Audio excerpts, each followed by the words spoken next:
maka malaikat maut turun ke sini. Makanya ketika sakaratul maut sudah datang, maka yang baca Quran hentikan. Kenapa? Oh, memang gitu ya.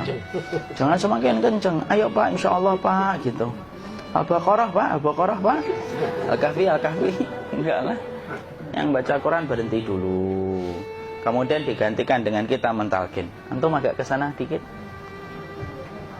Masya Allah ya. Orang yang meninggalnya kooperatif ini.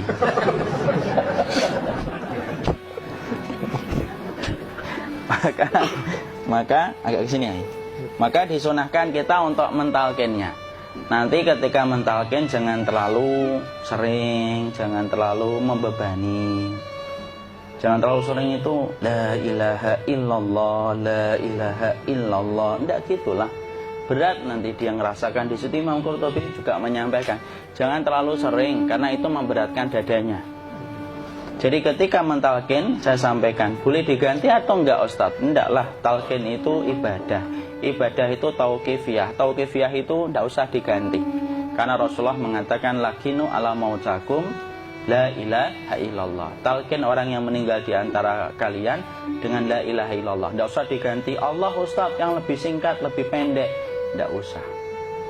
Subhanallah Ustadz, enggak usah. Kenapa? Karena talqin sudah ditetapkan ucapannya oleh Nabi, begitulah kita mencontohnya. Jadi tidak usah diganti. Cara mentalqin, jadi kalau keadaan sudah tenang, tolong kalau sudah sakaratul maut jangan ditinggalkan. Karena sesungguhnya pertempuran setan itu pada detik-detik kematian semacam ini. Dan betul-betul berusaha untuk menjadikan dia murtad. Nanti makanya di situ di buku nanti dibahas kan, pertempuran setan itu sampai detik-detik orang mau mati itu sudah ayo kufur, murtad aja tuh, kamu sakit kan? Nah, itu kayak gitu. Makanya jangan ditinggal. Capek gitu kok nggak meninggal gitu ya. Udah gantian mas. Dan jangan kemudian meninggalkannya. Ah mangkat dulu gitu. Enggak lah, janganlah. Terus ditampingi terus. Kalau bisa ya sudahlah, berikan waktunya kita untuk sementara waktu itu betul-betul berkhidmah kepada orang yang kita cintai terakhir kalinya. Cara kita kemudian mentalkin adalah, yaitu adalah di sebelah kanannya la ilaha illallah. Biarkan dia mencerna dulu, tidak usah buru-buru kemudian kita langsung nimpali lagi. Dia mencerna dulu sembari kita doakan, peluk, ya Allah dimudahkan gitu. Kalau ada orang yang bisa ngucapin la ilaha illallah, itu siapa yang memberikan itu Ustaz? Yang memberikan kekuatan Allah Pak. Karena ngomong aduh aja sudah tidak mampu. Makanya Allah berfirman dalam surat Ibrahim, yusabbitullahu alladhina amanu bil qawli tsabit fil hayatid dunya wa fil akhirah. Allah teguhkan perkataan orang yang beriman dalam kehidupan dunia dan akhirat. Dunia itu ya ketika menjelang kematiannya. Makanya dia bisa ngomong la ilaha illallah. Sebenarnya ngomong aduh aja udah gak mampu. Kalau bisa ngomong, dia pasti ngomong aduhnya dulu. Tapi Allah yang menggerakkan. Ngomong la ilaha illallah. Makanya mangkana akhiru kalamihi la ilaha illallah dakhalal jannah. Barang siapa akhir kalamnya itu adalah la ilaha illallah, pasti masuk surga. Makanya kita lagi la ilaha illallah. Dah, cerna dulu. Tidak usah minta diburu-buru ya. Tidak usah gini. Ayo la ilaha illallah. Ayo.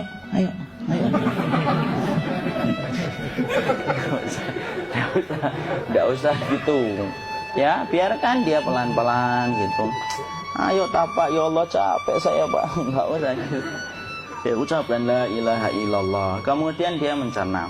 Lalu kalau dia sudah mengatakan, untuk mengatakan la ilaha illallah.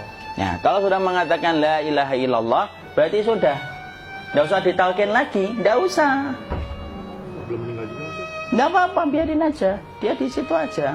Kecuali dia ngomong lagi dan gak usah diajak ngomong alhamdulillah ya Pak, ya Allah gitu. Terus dia jawab alhamdulillah. Itu berarti ucapan terakhirnya alhamdulillah. Atau ketika habis ditalkin la ilaha illallah, dia ngelihat air. Nah, itu berarti ucapan terakhirnya air. Talkin lagi. Nggak usah marah. Aduh Pak minta air. Mau minta air nanti aja dikubur gitu loh. Jangan gitu. Biarin aja. Jangan kemudian setelah la ilaha illallah La ilaha illallah. Terus, ayo tutup, awas ya ngomong lagi ya. Nggak usah gitu juga. Maka kemudian setelah la ilaha illallah sudah, nggak usah diajak ngomong gitu. Terus kemudian nggak usah ada anaknya perempuan, ya Allah Pak, sudah bisa ngomong la ilaha illallah, usah gitu. Cukup dalam hati alhamdulillah gitu. Diam kita dengerin gitu. Disitulah nanti biasanya detik dia terakhir. Dia nanti ngeliat di sini Pak, prosesnya itu nanti kaki langsung sebagian jempol dingin dia. Kaki, telapak kakinya langsung kalau kita geningkan dingin kayak kaki yang kena AC langsung. Kemudian dia langsung ningkup gini, dikit dia, mulai kaku dia. Atau kalau enggak, gini dia.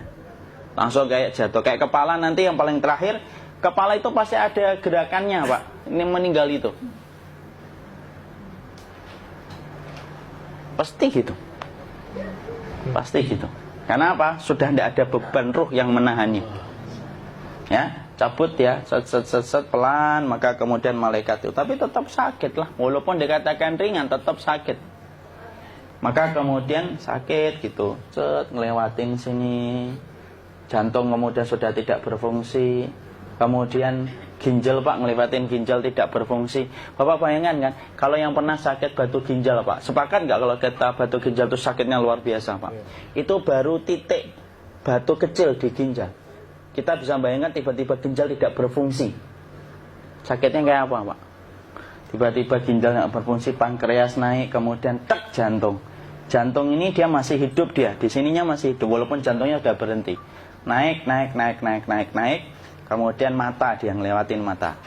Organ tubuh yang paling setia sama ruh itu mata. Maka kemudian mata dia ngelihat dia, ngelihat keluarnya, naik dia. Ya dilihat ini sama dia. Makanya Rasulullah mengatakan innar ruha idza qubida tabi'ahul basar. Ruh itu kalau dicabut, mata itu ngikutin kemana perjalanan ruh itu. Makanya ada yang meninggalnya gini. Ya itu bukan tanda su'ul khatimah, itu tanda fitrahnya mata ngikutin ruh. Atau kemudian bukanya sedikit. Ada yang kayak senyum Pak, ada yang kesini yang keringetan, nah itu tanda husnul khatimah. Ada yang senyum. Jadi sakitnya setelah selesai itu plong gitu loh. Makanya kemudian ada yang tersenyum. Maka itu tanda. Kalau kita ngelihat orang yang membuka mata kayak gini, tidak usah takut. Cepat-cepat kemudian kita nanti tutup. Biasanya kalau terlalu lama, itulah yang menjadikan ini tidak bisa ditutup. Makanya harus pakai kapas akhirnya. Karena apa? Karena pas meninggal nggak langsung ditutup. Biasanya karena perawat takut, dokternya juga nggak tahu itu, dibiarin itu. Makanya ada beberapa mata yang ditutup pakai tensoplas kan? Sebenarnya kalau langsung bisa nutup dia, fitrahnya nutup mata itu. Jadi kemudian kita baca Allahumma firlahu warhamhu wa'afihi wa'fu anhu atau bismillah wassalatu wassalamu ala rasulillah, tutup. Bismillah. Tidak usah takut. Kecuali buka lagi ya, ini baru kita kabur bareng. Kalau buka lagi Pak, insya Allah Pak, ya Allah ya kita kabur bareng-bareng Pak. Diusap Pak, diusap gini. Ini enggak disenggol gini enggak. Begini kan, sudah meninggal dunia. Tangan boleh begini, boleh diluruskan, tidak ada ketentuannya. Boleh gini, boleh kemudian lurus. Tidak usah disalahin kalau ada yang lurus. Lu itu tangannya gimana sih? Posisikan kayak sholat. Tidak ada perintah kayak gitu.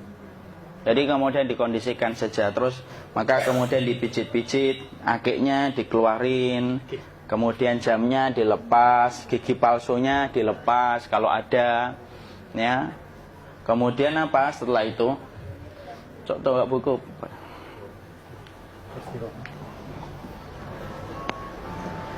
Kemudian kalau bisa awal-awal, kemudian taruh buku atau sesuatu yang agak berat di perutnya ketika baru meninggal dunia.